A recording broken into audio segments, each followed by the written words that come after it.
Now at 6, a crisis at the border. More migrants are being released at transit stations across San Diego with nowhere to go. What the County Board of Supervisors plans to discuss today. And people can now sleep in their cars overnight on city streets if they have nowhere else to go. Why the city will no longer be enforcing the parking laws. Plus, it's primary day in Michigan. What's at stake for both parties, even with the results all but certain. You're watching CBS 8 Mornings at 6. New for you this morning, take a look here. Firefighters work to quickly put out a fire right next to an apartment complex. Look at that damage. It appears it started in this 3-car garage. A lot of it now charred, melted. This happened just after 3 a.m. in the 3700 block of 4th Avenue. Not clear what started this fire yet or if anyone was hurt in this, but we're working to gather more information for you. We'll update you as soon as we learn more, but you can see quite a bit of damage there at that outside that garage. Glad you're with us here on this Tuesday, everybody. I'm Eric Connard. And I'm Neda Irampour. Yeah, thank you for joining us. I'm filling in for Evan today, and we do have a little chance of some spritz. Okay. But almost offset by the warm temperatures you're going to notice. I know, this morning feels pretty nice. The blanket is upon us, as you see in this view from Otay West. Looking out over the South Bay, sunrise will be at 6:19. Clouds may be blocking your view of that sunrise, but it will be coming. Here's a look at your weather headlines. Isolated light showers, really barely anything measurable if you get it at all. And then strong winds over the mountains, especially gusts up to 55 miles an hour this morning. It will be drier and warmer tomorrow. Chance for rain over the weekend with temperatures plummeting. I mean, this is a cold system up in the Gulf of Alaska that's headed to the western U.S. for Saturday, getting to San Diego. Right now, as you see, our satellite imagery not showing raindrops in San Diego, but there's a little bit over the ocean. We'll let you know what that means for us coming up in just a few minutes. And turning now to our top story here, in about 3 hours, the County Board of Supervisors set to meet. And on the agenda will be this major topic here, a discussion on the influx of migrants in San Diego and where to house them. This comes as some local leaders are urging President Joe Biden to temporarily close down the border. CBS 8's Regina Yarita live outside the County Administration building where that meeting is set to take place. Good morning, Regina. Yeah, good morning, guys. And obviously this is an issue that has a lot of attention, especially in our southern border as well as our county. Now, according to Supervisor Jim Desmond, over 1,300 migrants have been dropped off at nearby stations, especially during the past 3 days. So this morning, the agenda includes a discussion of planning for a long-term federally funded migrant transfer site and shelter center.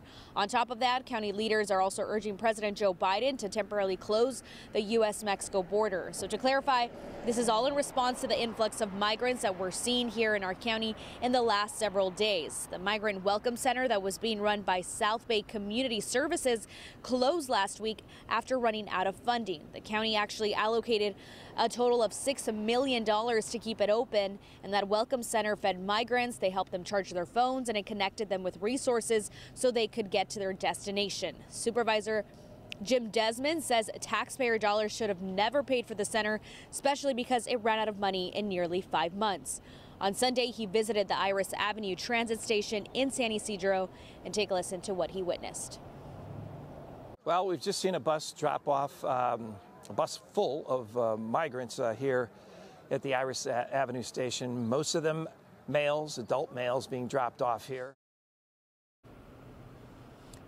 And so knowing the limited resources that the county has available to handle the influx of migrants, Supervisor Jim Desmond as well as other county leaders are urging the federal government to take action. So we'll get a little bit more information after that meeting takes place and they have that discussion. But that's latest outside of the county admin building. I'll send things back to you guys. All right, Regina, thank you. Well, right now, voters are heading to the polls in the first major battleground state of the primary election season, Michigan. Former President Donald Trump is hoping to add to his delegates' lead in the race for the GOP nomination. But his former UN ambassador, Nikki Haley, signaled she's not going down without a fight. CBS's Jared Hill has more now from the campaign trail. Ahead of today's primary in Michigan, 2024 Republican presidential candidate Nikki Haley vowed to keep up the fight against her party's frontrunner, former President Donald Trump. I'm fighting to make sure he's not the nominee. I don't think he or Joe Biden should be president. But Trump has already won every GOP primary so far, and he's expected to add the Great Lakes state to the list tonight. He has a lot of momentum, there's no doubt about it. President Biden is also on the ballot, but he faces opposition from people critical of his handling of the war between Israel and Hamas. Activists are pushing supporters to vote uncommitted in protest. The whole world demonstrated and demanded for this war to stop. He does have this power. Later this week, both Trump and Biden turned their attention to the southern border with dueling trips to Texas. I've been planning to go Thursday. What I didn't know is my good friend apparently is gone. Meanwhile, Haley has a rally scheduled today in Colorado, part of a multi-state run in the lead up to next week's Super Tuesday. Jared Hill, CBS News. Early voting ended in Michigan over the weekend. State election officials say more than 1 million ballots have already been cast. That's a 13% increase over 2020. Back here in San Diego, you can now vote in person for the 2024 presidential primary. 39 voting centers just opened across the county, and more centers will open this Saturday. Again, Election Day is Tuesday the 5th. All voting centers, ballot drop boxes, and the registrar's office are open from 7 a.m. to 8 p.m. To find a location near you and important election dates, just head to cbs8.com. Chula Vista city leaders are moving forward to replace former council member Andrea Cardenas. You see her there with her brother walking out of court. Well, Cardenas resigned earlier this month as she continues to face a growing list of felony fraud charges. Last night, a special council meeting was held to take the next steps to appoint her replacement.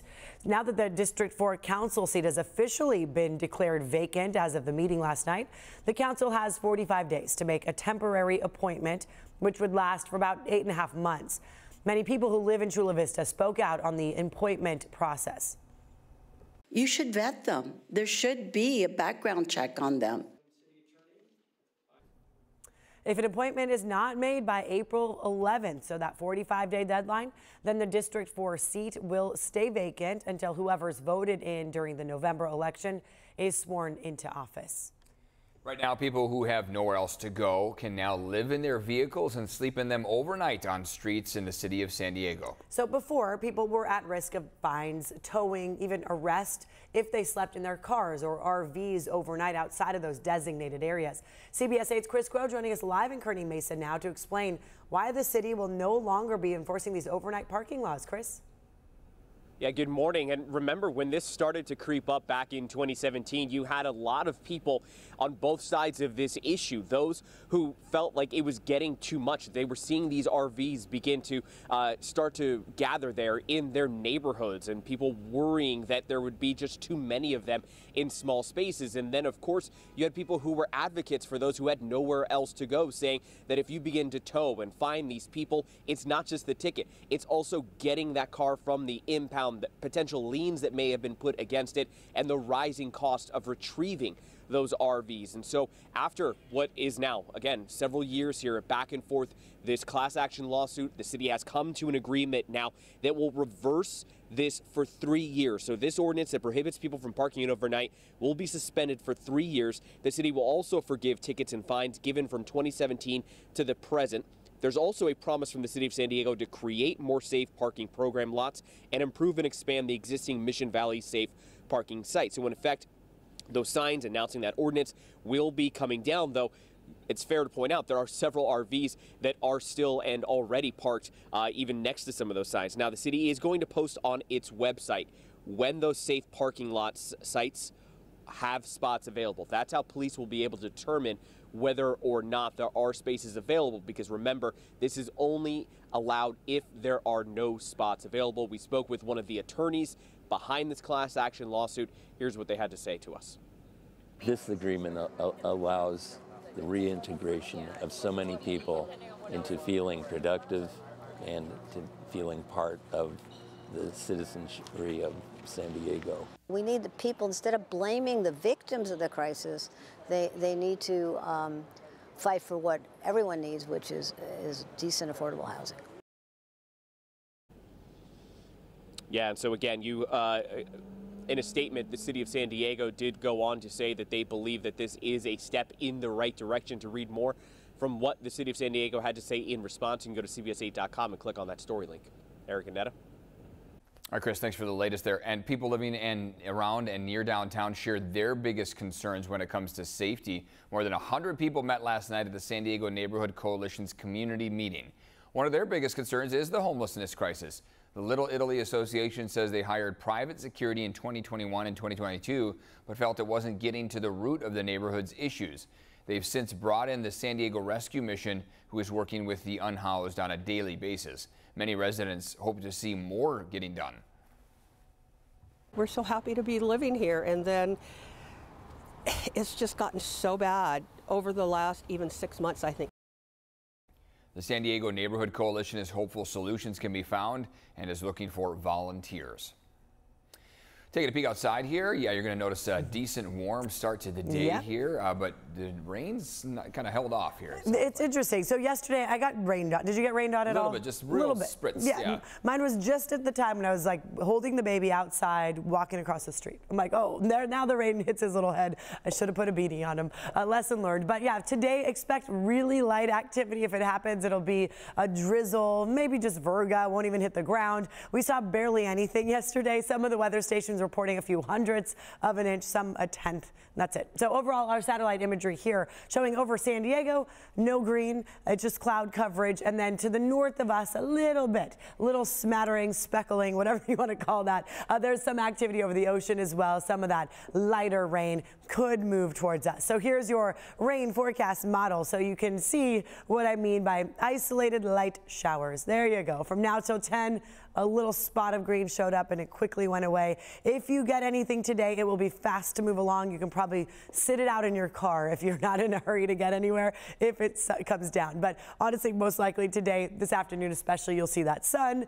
It should be a pretty nice day, fairly mild. We're starting off in the 50s temperature-wise. This afternoon, mid to upper 60s. Through Wednesday, things warm up a bit, and then we stay dry through Friday, and then Saturday, things change. So current temperature is 54 in Poway, 53 in Ramona. Those of you in El Cajon, you're at 54, downtown 58, Chula Vista 53, up in Oceanside 57. I mean, we do have fairly comfortable conditions right now. Over the next 12 hours, we're not going to see temperatures rising too much, maybe just a 5 to 10 degree increase here. Your afternoon highs downtown right around the upper 60s. For most of San Diego, in fact, right around the upper 60s. Checking out traffic, and it looked like, oh, it got cleared. There was a crash that we were watching right there on the 5 and the 805, but that is gone. So glad to report no issues with that, no backup because of it.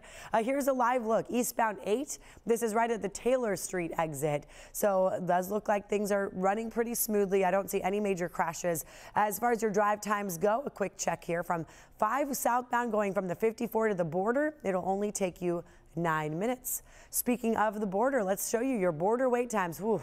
It's going to take you a lot longer to get through the port of entry in San Ysidro. 110 minutes for those going from Mexico into San Diego. At the Otay Mesa port of entry, 80 minutes. So quite a ways, quite a bit of time, I should say, for you to get through. All right, still ahead here, what a new FAA report is saying about Boeing. And President Biden says a ceasefire is in the works, some of the conditions of that deal, and why the timing matters.